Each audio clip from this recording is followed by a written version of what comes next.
This is a promotional podcast for EIS Platforms Limited Trading as Growth Invest.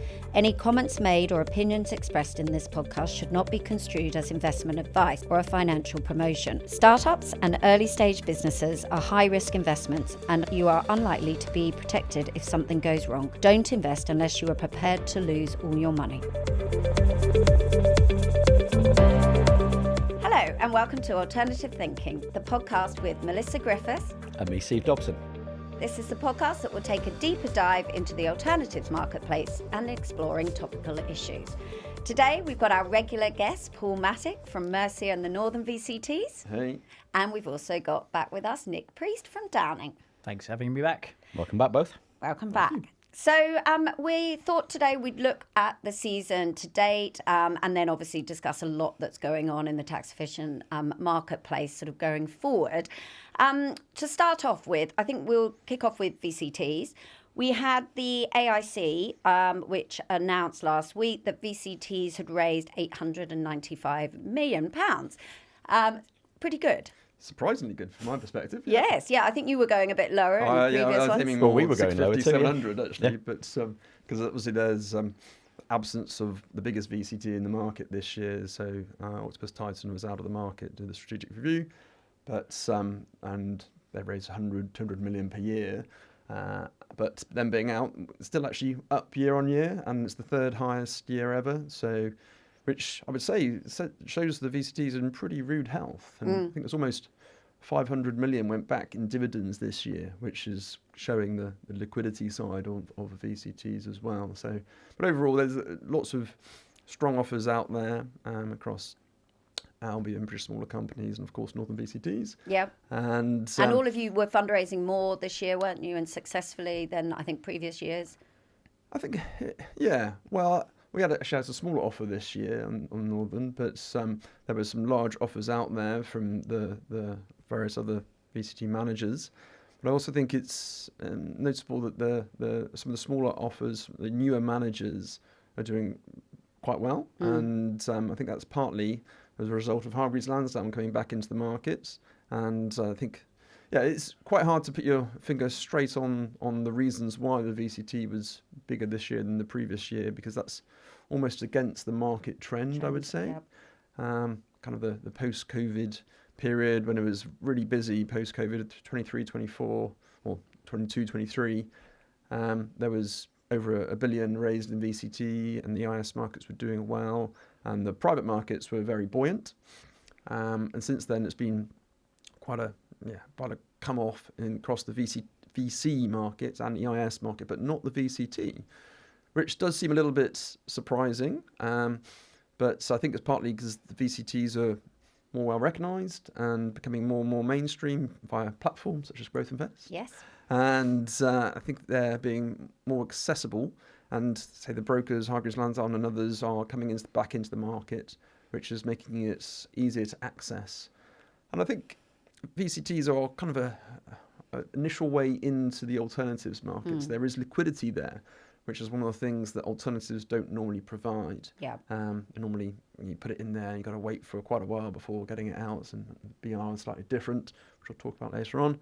But with VCTs, you get the tax-free dividend, but you also get the ability to get liquidity after 5 years. And I think it's kind of a toe in the water of liquid assets in alternatives via VCT. So I think it's interesting to see it's a little bit up, but within the context of the biggest VCT not having an offer out this year, I think it's actually a really big win for the markets. But and it's been starting to see the private markets open up, some exits happen, which is great, which I also think is probably giving a bit of buoyancy to that market. Some momentum as well. Yeah. Exactly.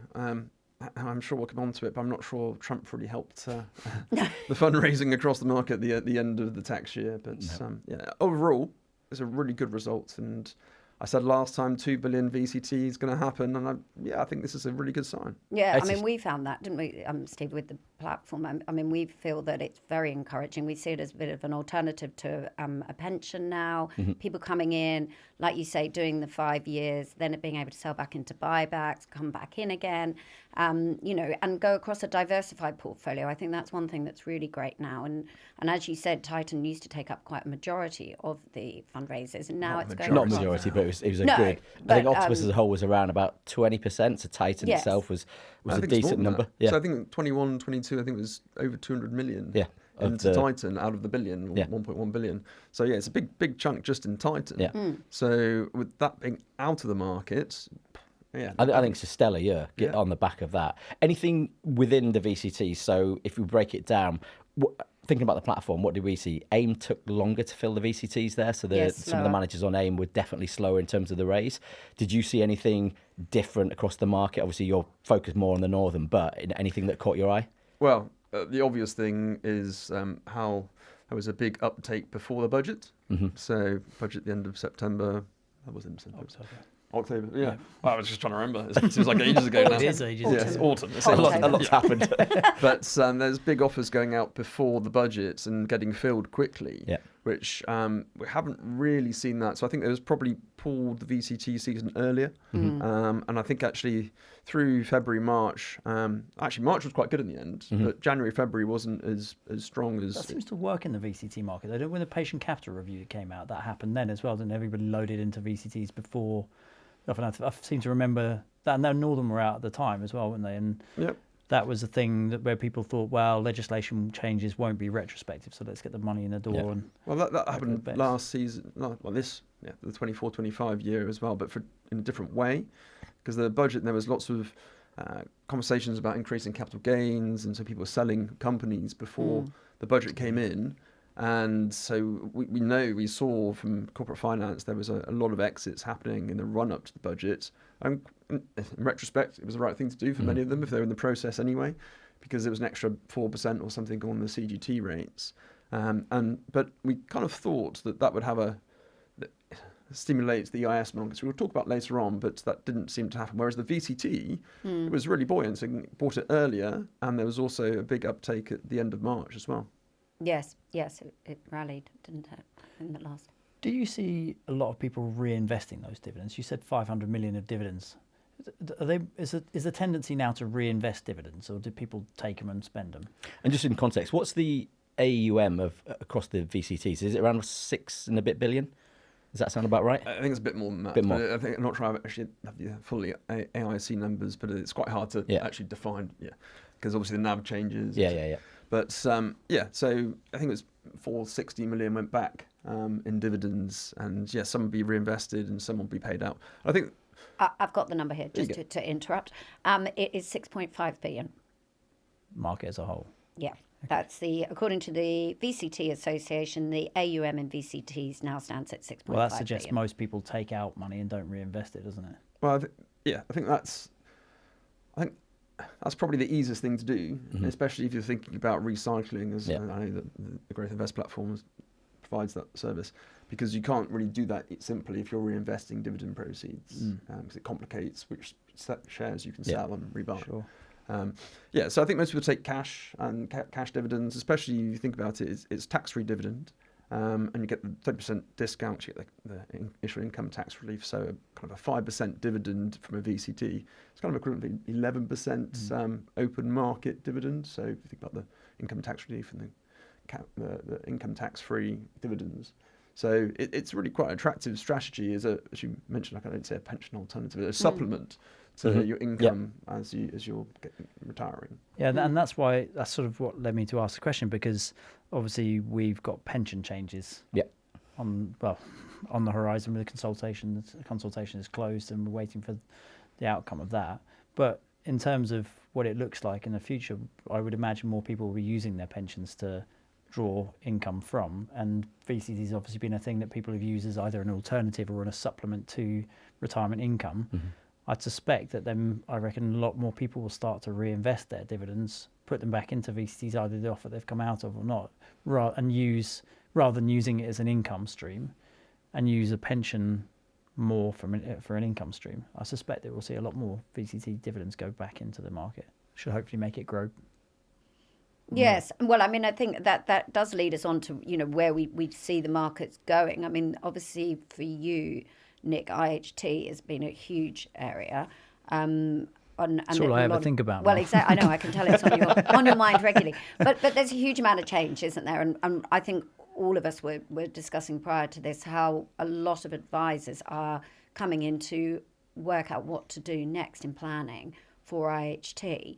I mean, what are you seeing, and what have you seen to date and going forward? And it's going to move on to the EIS as well then.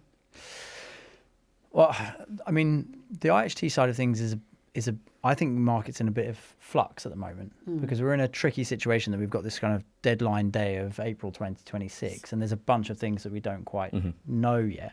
So I think what the conversations that I have with advisor firms more commonly than anything is around advice guidance and what they think they should be doing now. And I think there's a lot of pressure on advisors now to have answers to questions that they can't answer.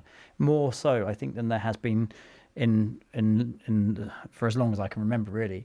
And there are things like, replacement relief between AIM and unquoted shares, and how's that going to work? And the answer is, it's not clear. And if anybody tells you otherwise, and some people I've seen do, and it's not clear, the answers aren't out there. But I think what we know for sure, and the things we can think about now, is we know what the pension reforms are going to look like, and any speculation that they're not going to be like that, I think, is nonsense. I think that but this comes in 2027. Yeah, doesn't it? True. But people who are accumulating into pensions with IHT as part of the planning will know that in 2027 that's not going to work for them anymore. No. So I think it's relevant today. Yeah. Yes. Which means that they're going to have to think about their plan from now, or from the budget. They're going to have to think about it now, and not think, oh, it's a problem for tomorrow. My front lawn at the moment is really long because all the guys around who live around me, they know what I do for a living, so they come and ask me about what they think they should do with their pensions and IHT planning. So I've just stopped mowing the lawn. Trying to work out where that was going. Interesting segue. Yeah, well, there you go. But the reason that they do that is because it's really uncertain. Their advisors don't quite know where to go either. No. So I think I think what will happen with pensions is that people will start using pensions, and that's why I talk about the VCT dividends. They'll start using pensions to draw money from and use that as an income, which means all the things that they might use to protect their IHT in the pension, all the things they might use outside of the pension, their ISAs and their GIAs and VCTs and dividends, all these things they might have used for drawing an income before, they'll use for something else and do their IHT planning with that, which from our perspective is good, because it opens up a lot of clients to BR that might not otherwise have looked at it. Also, you mentioned, Mel, when we were talking before about this £1 million allowance. It's not really allowance as such, but it feels like one. Where there's a cap. Yeah, it feels like one. As soon as you set a cap or a number on it, people are like, okay, well, we'll talk about our ISAs and our pensions and our VCTs and EIS and all these things. And BR is now a thing that feels like it's got one of those. Yes. I think one of the things that came out in the consultation paper that was interesting in terms of BR as an IHT planning tool was around the 7-year rule and being able to gift your BR assets. So one of the things we were looking at and thinking, well, if you're not accumulating into a pension from a IHT perspective and you're thinking about doing something else, then you'd expect that people to be looking at BR as younger investors. Yes. And the consultation paper said where the budget wording wasn't clear, that once you gift your £1 million worth of BR allowance, if you like, it kind of implied that you wouldn't get it back again ever. That was your one lifetime allowance for it. And actually the consultation paper said that's not the case, that after 7 years, in line with the normal gifting rules, that you get it back. And that tells me that advisors will probably be looking at, and I've already seen and heard and talked to people about this, where they might be starting doing their planning younger into BR and utilising this 7-year cycle over 7, 14, 21, if you're lucky enough, 28 years to do that. Yeah. And then there's this situation with AIM and unquoted. And I think some people say, well, the AIM market is going to be very difficult now. I think the AIM market will be in flux over the next 12 months. I think there'll be some consolidation in the AIM market over the next 12 months. But I think when you get to April 26, you're then dealt the cards that you're dealt. You can see what the landscape looks like. And a lot of the kind of movement between the two will have been done. You'd expect it to have been done. And therefore, while you can say, well, AIM's not as attractive today as it was the day before the budget, the answer then is tough. What else? What are your other options? And when you get to that stage, then I think that the AIM market will will take on a new shape, but really become a proper And it'll planning still tool. afford some protection. Yeah, absolutely. So Yeah. Well, it's you know, better in the than nothing. context of saying people are going to be looking at it younger people looking at the AIM market will say, well, do I want to be investing in unquoted service, even with the tax reliefs being better, when I'm going to be getting 3, 4, 5%, this kind of low volatility, which has always been associated with older investors? Yeah. Will I, if I'm investing in my 60s, will I want to have access to the market, still have some risk appetite there? Do I think that I can outperform over a longer term in AIM and catch up and overtake the tax difference? And I think the answer to that is that, yeah, you probably can over a longer period of time for younger clients. We actually did, it's a bit of a tangent. It's not as left field as my The lawn. lawn about the mowing lawn one. Yeah. But we did a little bit of looking at our client base, and we've got over £1 billion of assets in BR assets between unquoted AIM and the corporate estate planning as well. So I think we've got a pretty good sort of snapshot of we've got a good snapshot of the market in terms of number of clients, lots and lots of clients. And what we found was, I assumed that the average age of a BR investor was going to be coming down because it'd been around for longer and people could look at it in as a normal investment, like see track record. Well, that's not an indicator of future performance. It's the only thing you've got to look at. And I thought that would mean that the average age comes down. And that turned out to be nonsense. But the interesting thing that came out of it in the context of younger BR planning is the average age of an investor who inherited their BR investment and then decided to keep it, i.e. they'd been sold it in the best possible way. No disrespect to your audience, the advisor audience, but the best possible way is I've seen it work for my family and I've saved 40% tax. Yes. Yeah. So they understand it properly. And that age was 62. So it's a massive versus 79 in 6 months for people who are advised into it. So it's a massive difference in there. And that suggests to me that this whole direction of travel and the legislation change will mean people are looking at it younger. And you mentioned EIS a moment ago. Yes. I actually think that this is a thing where we've talked we've been involved in the EIS market historically.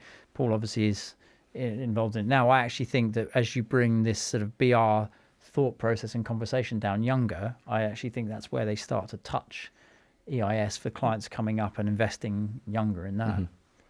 And before we jump onto the EIS bit, I know BR is not so tied around the tax year, but have you got any idea, like any reflection on the flows relative to previous years that you've seen? Yeah, I don't have numbers actually. Yeah, I mean, just going back like headwinds. So you go back to start of last year, the spring statement from the Conservatives, there was talk of abolition of IHT, so people kind of, well, let's not do anything because we're going to wait and see. And then we've had the autumn budget and spring statement since, and obviously lots of changes. So interested to see what you've seen in the market. So I don't have numbers. I don't think they're not published in the same way, but what I do have is sort of an anecdotal feeling about it based on what we've witnessed, what we hear from our peers, and what we see ourselves.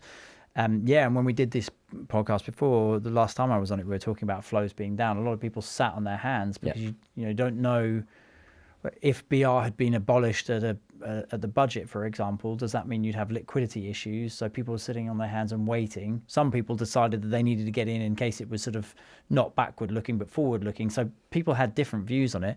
What we've seen is that in terms of inflows, they've picked up a lot since the budget, which you think might be counterintuitive because of the rule changes, but actually, what I was saying about the allowance, I think it's just pushed it into the forefront of conversation. Your target. Yeah, you've got a target. Yeah, exactly. So I don't think we'll do as many sort of £5-10 million investments, but I reckon we'll do a lot more smaller cases. That will take you to the £1 million. Our average investment size, both in AIM and unquoted, is somewhere in the region. It moves obviously, but it's somewhere in the region of like 150, 160,000, which means if you imagine people are using 2, 3 or 4 different managers, it might get you to 300,000 to 600,000 investment, which means there's still a little bit of kind of headroom there left for people to top it up to £1 million, which I think probably will happen. And I think that's what we're seeing. It's been quite busy since then.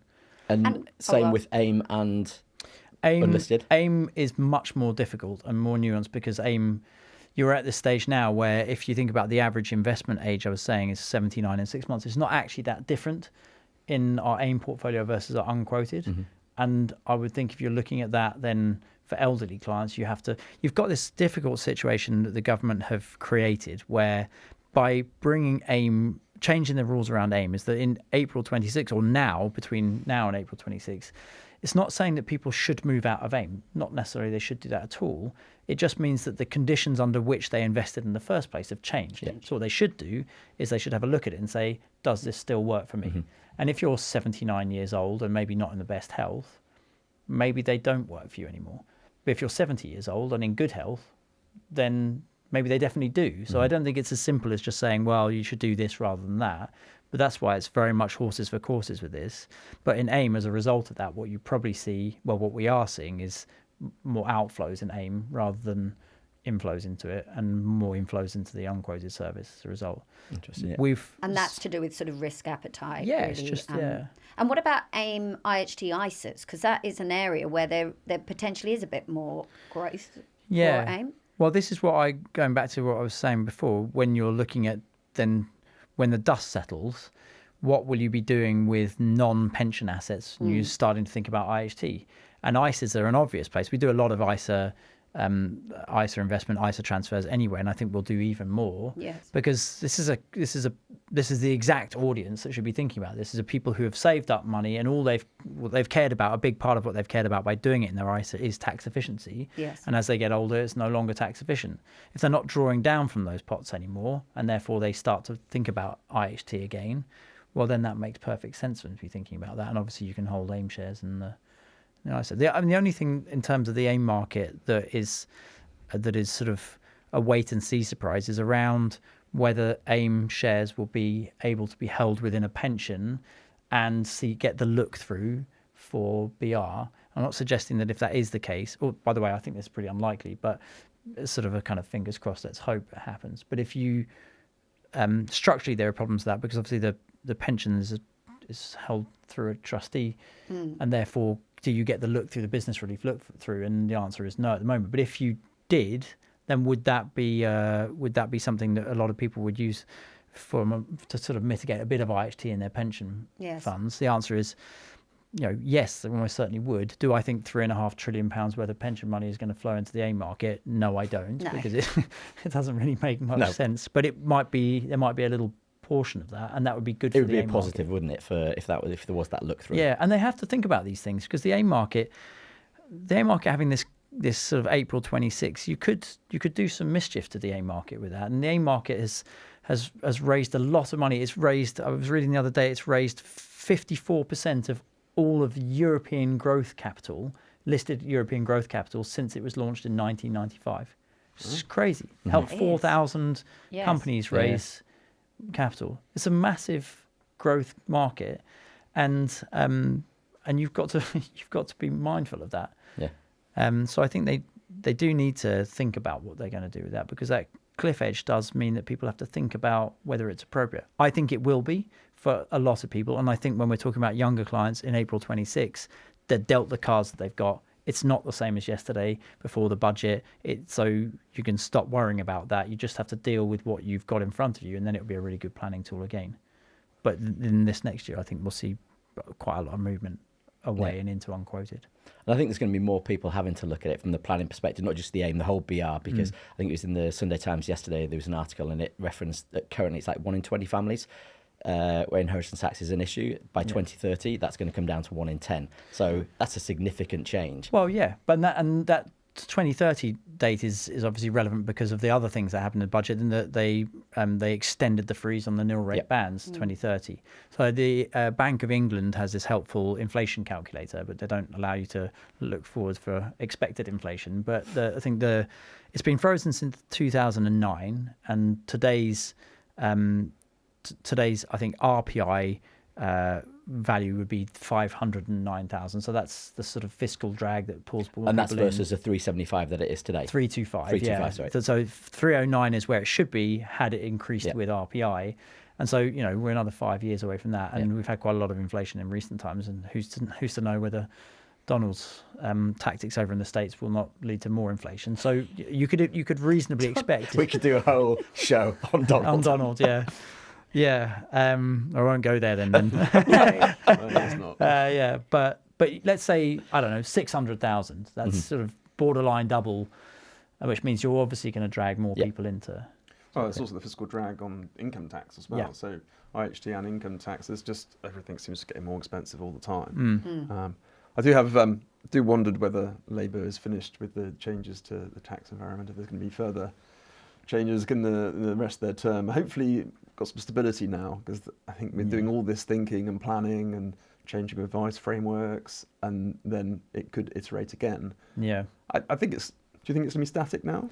I think so. I had an interesting conversation earlier today about exactly that with a wealth manager who was saying, well, what do you think? We're not changing our advice guidance completely because we're not convinced it's done with, and therefore we don't want to go through the whole process and then redo it again. Yeah, exactly. And they were looking at it from the perspective that BR was something that they hadn't completed their kind of process on it. They just did something. And then they were thinking about, they did something to make an impact and raise more funds, but then they were thinking about how they would deal with people like us who run services, who run funds in the BR market. And I feel like actually what they did in the budget was deal with people like us there and then by giving an allowance, saying this is as bad as it's going to get for us, and anything above this allowance, which I think is incredibly stupid, because it what it doesn't do is consider the vast majority of where BR comes from, which is small medium enterprise, and how that would impact on small medium enterprise. And for people who aren't thinking about it from an inheritance tax perspective, you imagine somebody who's run an entrepreneur in their 40s who runs a business with 500 employees. It's not thinking about inheritance tax planning, but gets run over by a bus, has a 40% inheritance tax liability on anything above £1 million in that business, or 20% on anything above £1 million, and all of a sudden the business folds, and all those people are no longer employed, don't pay income tax, don't pay corporation tax, etc., etc. So I was saying, look, I think that actually these allowances are about people like us saying, well, people run these services, so let's cap that at £1 million for the first £1 million for the 40%. So I think if you look at it from that angle, I think they feel like they've dealt with it, and therefore this. And also, I feel like they'd look a little bit silly, even more silly, if they started changing their mind, because one of the issues that we have across our industry, but also just business in general, is the more uncertainty that you put out there, the more you grind everything to a halt. And by changing it again in short order, I think that's... Politicians don't change their minds, though. I actually think this government might not. I think they should, but I think they might not. Right. Yeah, that's my gut feeling. It's quite difficult when you're dealing with so much on the other side as well. I mean, obviously we're not going into Donald Trump, but there's so much going on over there. I mean, there is the slightly on an economic view, but there is the idea that everyone's selling America, and it might actually be a lot of upside for UK and potentially Europe. Well, I think UK and Europe are different. It seems that the US is progressively more pro-UK and less pro-Europe. But it could be a differential tariff regime, which actually could be a moment in the UK where we could actually take advantage of our Brexit and what we've done to ourselves in the last decade, which I think is quite interesting and I think we could have a resurgence in the UK economy. Yes. But let's see, and let's hope we don't get it wrong. But I feel quite positive, and especially because the private market cycle is becoming more positive, and you're seeing liquidity happening, and But just going on to EIS briefly, and the market this year has 24-25 has been a bit again down a bit. Exactly how much, I haven't got the full numbers out. The peak, it was 440 million EIS funds specifically as a subsector of the EIS market overall, which was around 2 billion. This year probably 150, 175 million, so it is significantly down on 3-4 years ago. That peak, the 450, you think was 3-4 years ago? Yeah. 21-22, and I think that it is that period where also VCT was up at 1.1 billion. So I think that was kind of the post-COVID hype and the exuberance, and since then has come off and progressively year on year with EIS, which I think partly is a result of the lack of exits in the last few years, and I think it is the most risk on of these asset classes and wrappers we're talking about here. So it is individual high risk companies been created into a portfolio, and a decent number of fail. And I think we're just starting to see the exits come through from a few years ago, and Molten, Hatch, and various others have had some good exits recently, and starting to see that come back into the market. But I think last year was, according to the data which is available from Tax Efficient Review, I think it was 235 in 23-24. I suspect it would be, say, 150, 175 million in the IS funds specifically, around that level. So the Mercy IS is down a bit, but I know others are down even more. And but I think, so as we come through the bottom of the market, there are good opportunities out there within the small companies. There is less capital available, and hence pricing is more keen. So coming in at the bottom is kind of what everyone hopes to do. Yeah. And I think we're going through that period at the moment. And as we're saying about the changes from the budgets and pension changes specifically, pension money will be coming out, 3.5 trillion. Where that's going to land, some in BR, some will be gifted. And we are seeing some coming into, I presume, actually into VCT as well. That's probably the part of the reason why there was this bigger year in the absence of a big manager. So I suspect that's part of the reason that it's 13 million up year on year. And you're starting to see that coming into the IS world as well, but it's on a very patchy, there's a few individual cases for anything else, and they are advised, and this is so people taking advice from people who know the pension reforms and very close to them. And as you're saying, I think some probably come to BR first, I would have thought, or gifting BR, and EIS will be a much lower beneficiary. But so I think we're probably coming through the bottom and expecting to see upticks over the next few years. And you think with the talked about as an allowance for inheritance tax, the BR, EIS becomes part of that estate planning now. So I think that has to be a positive as well for growth in the EIS space. Definitely. And I think it's a combination of, it's both BR, so it's IHT products of various different ilks, whether it's just straight BR or EIS and BR qualifying. And that 1 million target, as it happened there, it definitely is a target. And that could help both those markets become more active. We're also seeing capital gains has to be mentioned here as well, because post-budget, actually before the budget, there was an awful lot of people selling businesses and creating capital gains at the lower rate. And in the budget, the CGT went up, and one of the few mechanisms to manage capital gains taxes through EIS.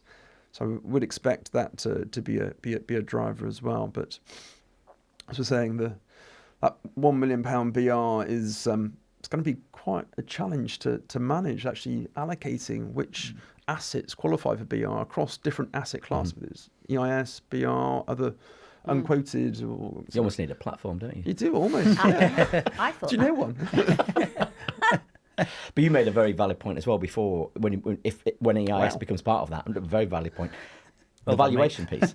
Yes. Stop at you too. Every now and again, if you talk long enough, you'll get one what out. a PhD does. Oh, God. Or it's either that or talk about mowing the lawn. So, I mean, I'll take yours. Yeah. Valuation becomes a big piece of this, doesn't it, in terms of that EIS? It really does, because unquoted valuations are a bit of an anathema, because people can value the same company at 2, 3, 4 times different valuations. Because within the IEP, PE, VC guidelines, you can do a discounted cash flow model, you can do a last round price, you can do whatever you want, really. But that becomes very relevant for BR, because that £1 million, if you've got a conservative valuation policy in an EIS, it means that it doesn't count for very much those assets which are not doing so well. But if you're pumping up old valuations which aren't realistic, and some of the BR assets may not be within that first £1 million. So actually, all of a sudden, we've effectively said that the EIS valuations, unquoted asset it can be quite variable and almost discounting them. Yep. It's about realised value, which is what actually matters on an EIS in many ways. But now, with this £1 million cap, it becomes very relevant and actually makes a change to the overall taxation of the estate. and we don't know about yet how that works, do we? So this is another one of these unknown quantities. Is can you choose to have a low volatility BR service as your first £1 million because you know how much it's worth, or can you have this, as Paul saying, this CIS portfolio that might be worth more or less depending on at the moment in the day. Yeah. Also the manager. Yeah, the manager. Yeah. Yeah, because some managers be conservative, some be aggressive, and that could be 2 or 3 times different in portfolio value. Yeah. That can be good or bad depending on what perspective you're looking at it from. Yeah. And I would bring up liquidity again. I'm always on about liquidity, but I mean that's going to become important as well, isn't it? Because people want to be able to see exits, they want to be able to come out of particularly the EIS, and then be able to put something else in. Well, it depends if it goes FIFO as well. We're not sure how that's going to happen, are we? Well, the thing about for liquidity, I think, is this in the context of my own particular drum that I'm banging about people doing things younger, and obviously EIS is something people do young, but I'm talking about from an IHT perspective and where we're maybe linking EIS and business relief services and funds together. Liquidity is something, if you're building a longer time horizon into, and it's an IHT plan, becomes actually in some ways less important. You'll get the money back when you get the money back, and you've already got a plan for what happens for it next. Where I think EIS might have a sort of a rebirth from the numbers that Paul was saying have been down, is because your options of taking money out of a pension now, apart from tax-free cash, in order to divert them into other IHT friendly IHT friendly vehicles is quite unattractive, because you're going to have to take your highest marginal rate of taxation on taking the assets out. All you're doing is then avoiding paying 40% on top of that on what's left. So it's pretty unattractive for anybody alive, and even more unattractive for anybody who's dead. Whereas actually, if you've got all the benefits of an EIS, attractive for a dead person. Yeah. Yes, you are. Is that a compliment? I don't know. I'm not sure it is. Necromancer. Well, there you go.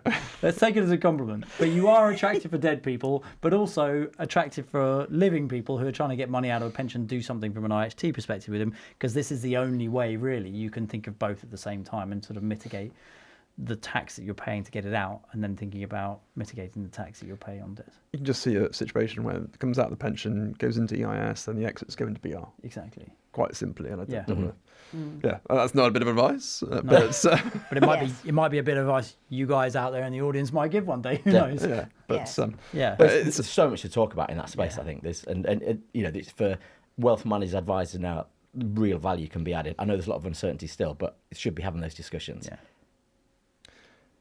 Totally. I killed it dead. Oh, I did. It's just like, No, but I do think drop the mic. Remarkably, my comment about Paul being attracted to dead people didn't kill it, but that did. No, which I thought was good, but hey. Yeah, it's gone a bit Pete Tong. Well, with that, any other thoughts on the season? Things to discuss going forward, or? I think it's just brace for whatever Donald Trump does next, and just be calm and carry on. Yeah. It's such a British thing to say. Sorry, I'm very British. I think from the IHT side, from my world, I think there's just a few things that is just thinking about what people can do now. Yes. What do you know? And I think there are some things that are sensible to do. Yep. Things like putting holdings into individual names, right? Because then it gives you the choice at the point of the first spouse's death, doing that, rather than just if you had £1 million each and the spouse will, through spousal exemptions, inherits it, then you're suddenly in a situation where you have to think, well, half of this isn't qualifying in the way it was a minute ago. So just doing that gives you the choices at the point of the first death. Is that thinking, as we were talking about earlier on, about AIM and unquoted what's appropriate. Some for the older clients, maybe unquoted be more appropriate. Certainly for younger clients, AIM I think is more appropriate. And then I think in the short term, between now and April next year, you need to be thinking about people who've got big holdings in BR, or people who are selling businesses. If you sold a business, for example, for £10 million, and you want to get it outside your estate, you have this window of opportunity to do something like put it into a trust, where your chargeable lifetime transfer cost, the taxation you pay to transfer something in life into a trust, under current rules and until April next year, you'll avoid in business relief qualifying assets paying that. The assumption is that after April 26 next year, big chunks like that will attract a nil rated transfer into a trust for the first million, and then a half-rated transfer into trust for anything above that. So you'd be paying 10% on the transfer value above that. That's the assumption. It's not just mine. It seems to be lots of people's assumption. So you've got this sort of window opportunity to do something between now and April next year, where I think people should be looking large holdings and business sellers now to do something with that. Brilliant. So predictions then, VCT flows next year, this tax year, I should say, up, level, down? I think it'll be pretty static. Pretty static? I think maybe $1 billion. Okay. Well, particularly if Titan come Yeah, in. Yeah, if exactly. Titan comes That's my- back that's into my play, thinking. then And I think on the EIS side, I think it'll be trending back up again to 250 million on the EIS funds specifically. Funds specifically, yeah. No, I agree, and especially with the BR piece as well, yeah. We've actually got both Simon French and Callum Pickering coming on soon, so we will be discussing Proper guess. some Experts. very Experts, yeah, rather than regulars. on the economy, and we will be discussing, I'm sure, Donald Trump. The as orange well. man. The orange man, yes. So thank you both for your time, No problem. and we look forward to seeing you again soon. Thank you. To hear more, tune in to either YouTube on video or all good podcast channels.